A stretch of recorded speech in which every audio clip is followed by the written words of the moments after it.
revoltas regenciais, né?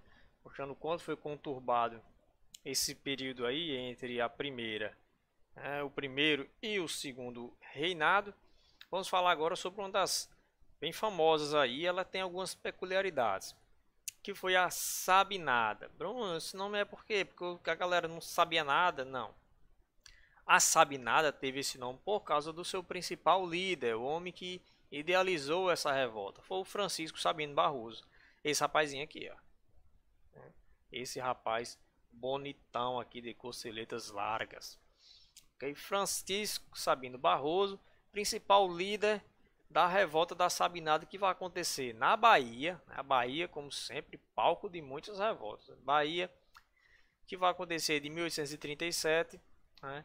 E no outro ano já termina 1838. Por que que eles fizeram essa revolta? Vamos lá, os motivos da revolta são os seguintes: dificuldades econômicas da província, ou seja, fome, crise econômica e tudo mais, estava afetando bastante a economia da Bahia. Lembrando que agora o nosso açúcar tem um concorrente, que é o açúcar das Antilhas, ok? Outra coisa que estava afetando muito a economia da província da Bahia, pessoal, estava gerando até fome por falta de mão de obra nas fazendas, era isso aqui, ó. O recrutamento obrigatório, recrutamento forçado, para que as pessoas fossem lutar contra os farrapos lá no Rio Grande do Sul.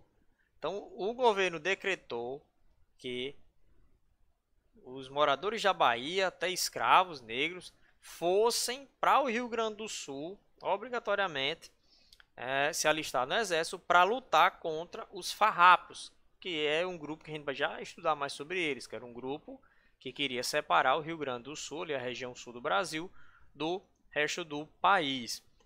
Então, a causa principal, o estopim da revolta, foi esse recrutamento obrigatório. Estava fazendo com que as fazendas ficassem com menos trabalhadores, até porque foi prometido aos negros que participassem da revolta, né, contra a revolta dos farroupilhas, que eles ganhariam a liberdade. Então, vá lá para o Rio Grande do Sul, lutar lá que você ganhará a liberdade. Então muitos, então se é de estar lá trocando uns tiros, sobreviver e ficar liberto, é melhor do que eu estar aqui no sol quente cortando cana, trabalhando feito um doido nessa fazenda. Então muitos foram, isso gerou uma crise de abastecimento muito grande na Bahia, ok? O principal objetivo deles, preste atenção, o principal objetivo deles era fazer uma república. Agora tem um porém nessa república. Essa república aqui, ela era apenas provisória, ou seja, eles não queriam proclamar uma república, ou seja, a Bahia se tornar uma república, uma nação para sempre. Não. A República Baiense, que eles chegaram até a proclamar, pessoal, ela era apenas provisória. Ela deveria existir até que Dom Pedro II tomasse posse no Império Brasileiro. Então, ó, vamos proclamar uma república aqui na Bahia, que a gente não gosta do governo regencial. Quando Dom Pedro de Alcântara for coroado Dom Pedro II, a gente entrega novamente a província a ele, às mãos do Império Brasileiro. Então, entenderam? Então, eles queriam proclamar uma república, né? Só que não era uma república separatista, era apenas uma república temporária, até que Dom Pedro II ficasse de maior e assumisse o controle do Império Brasileiro. A adesão da classe média urbana, né? Trabalhadores liberais, a população, negros, escravos, muita gente vai apoiar o movimento por causa da situação que a Bahia estava vivendo. Okay? Então aqui a foto do líder e aqui a foto da bandeira, né, da República Baiense, que foi proclamada, já que os revoltosos conseguiram tomar a república, tomaram vários fortes e quartéis generais, né, e proclamaram a República Baiense. Está aqui a bandeira, ok?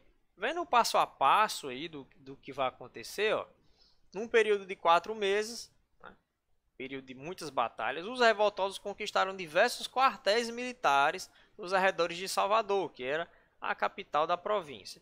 Enquanto isso, as forças legalistas, ou seja, as forças regenciais do governo, se reagrupavam no Recôncavo Baiano, região do Recôncavo Baiano, quem é bom de geografia vai identificar, né, que é aquela curvinha que tem no mapa da Bahia. Então, eles vão tomar os quartéis generais, mas em contrapartida, o governo regencial vai se reagrupar, né, e se organizar para atacar ou contra-atacar os revoltosos que tinham tomado posse da província e proclamado uma república, ok?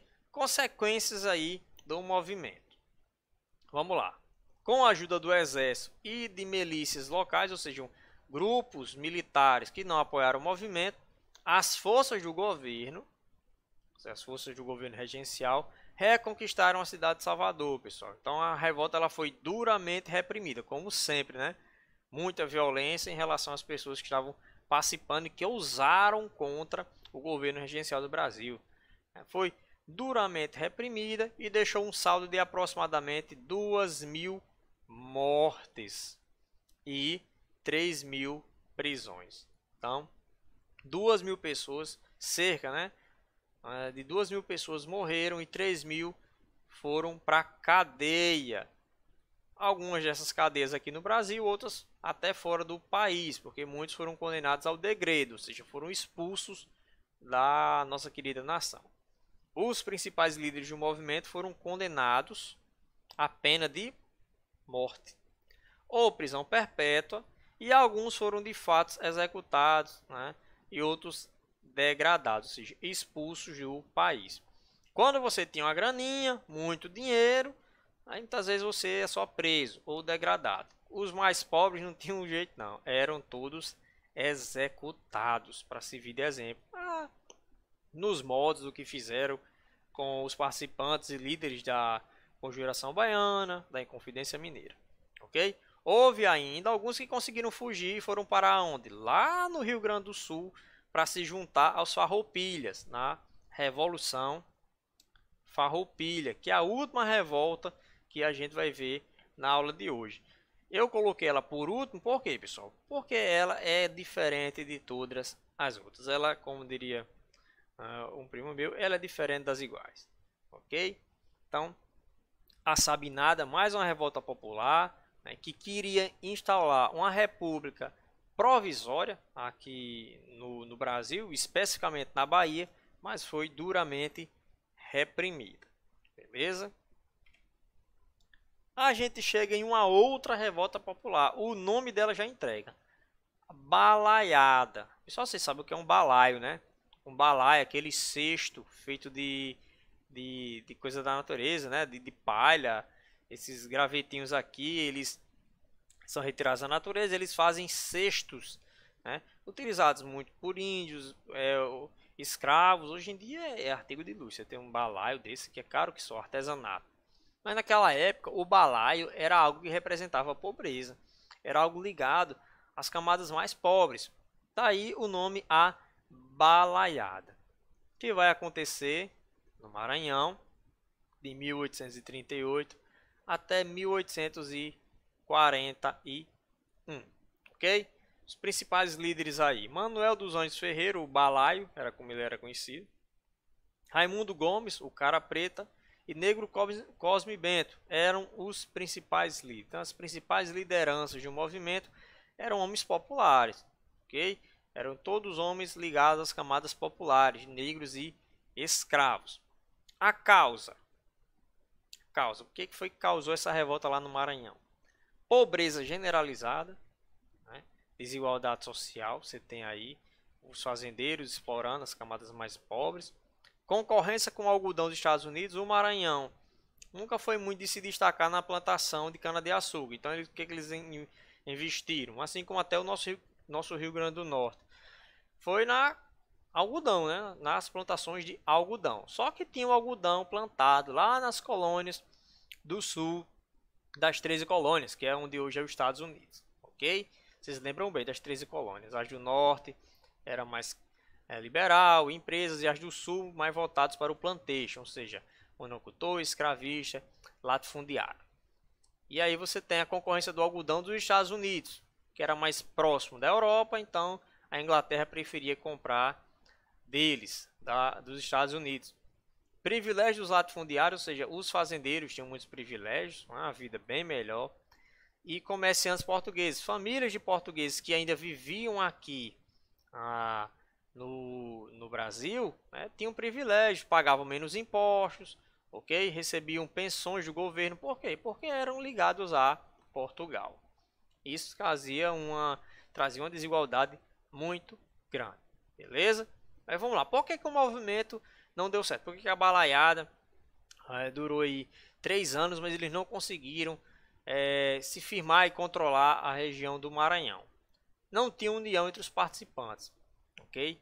Mais uma vez aqui, pessoal, alguns homens ricos, fazendeiros ricos, entraram no movimento dizendo que iam apoiar e depois mudam para o lado do governo e entregam os pobres dos líderes, né? Manipulados e traídos pelos liberais locais, ou seja, homens, né, ligados ao governo, ideias liberais, republicanos, mas fizeram amizades com as lideranças mais pobres, mais populares, manipularam eles e depois traíram, entregaram todos ao governo. Se aproveitando dessa traição, o futuro Duque de Caxias, né, famoso Duque de Caxias, ele não era chamado Duque de Caxias ainda, ele vai receber esse título depois de reprimir a balaiada. Ele vem com seus exércitos, né, Luiz Alves Lima e Silva, vem com seus exércitos e prende e executa todos os principais líderes da balaiada de maneira muito violenta. Ok, pessoal? Então, mais um movimento popular que tem um desfecho completamente desastroso. Foi a balaiada. Beleza? Então, até a nossa próxima parte, que iremos falar sobre a principal delas, a Revolução Farroupilha ou Guerra dos Farrapos.